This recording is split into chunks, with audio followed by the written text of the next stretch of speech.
Who is it beams the merriest at killing a man, the laughing one you are the one I nominate, God of the rivers of Babylon.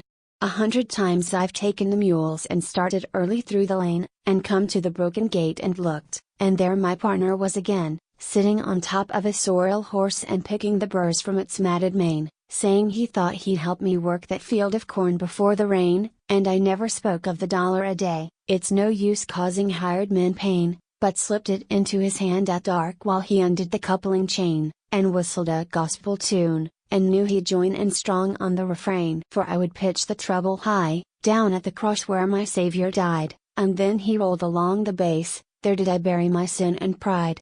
Sinful pride of a hired man out of a hired woman born. I'm thinking now how he was saved one day while plowing in the corn we plowed that steamy morning through, I with the mule whose side was torn, and keeping an eye on the mule I saw that the sun looked high and the man looked worn. I would take him home to dinner with me, and there my father's dinner horn.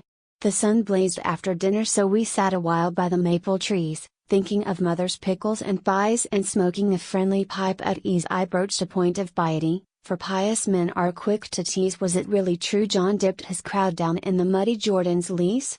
And couldn't the Baptists backslide too if only they went on Methodist sprees? And finally back to the field we went, the corn was well above my knees, the weeds were more than ankle high, and dangerous customers were these. We went to work in the heat again, I hoped we'd get a bit of breeze and thought the hired man was used to God's most blazing cruelties.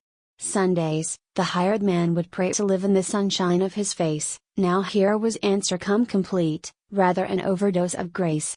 He fell in the furrow, an honest place and an easy place for a man to fall his horse when marching blindly on in a beautiful dream of a great fat stall. And God shone on in merry mood, for it was a foolish kind of sprawl, and I found a hook of heaving meat that wouldn't answer me at all, and a fresh breeze made the young corn dance to a bright green, glorious carnival. And really, is it not a gift to smile and be divinely gay, to rise above a circumstance and smile distressing scenes away? But this was the thing that I had said, I was so forward and untamed. I will not worship wickedness though it be God's. I am ashamed. For all his mercies God be thanked, but for his tyrannies be blamed. He shall not have my love alone, with loathing too his name is named. I caught him up with all my strength, and with a silly stumbling tread he dragged him over the soft brown dirt and dumped him down beside the shed. I thought of the prayers the fool had prayed to his God, and I was seeing red, when all of a sudden he gave a heave and then with shuddering vomited, and God, who had just received full thanks for all his kindly daily bread, now called it back again, perhaps to see that his birds of the air were fed. Not Mother's dainty dinner now, a rather horrible mess instead, yet all of it God required of him before the fool was duly dead.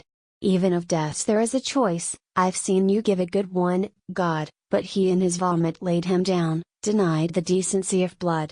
If silence from the dead, I swore, there shall be cursing from the quick, but I began to vomit too, cursing and vomit ever so thick. The dead lay down, and I did too. Two ashy idiots, take your pick. A little lower than angels you made us. Hear his excellent rhetoric, a credit we were to him, half of us dead, the other half of us lying sick.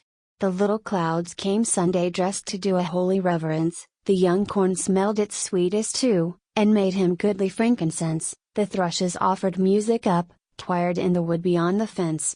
And while his praises filled the earth, solitary crow sailed by, and while the whole creation sang he cawed, not knowing how to sigh.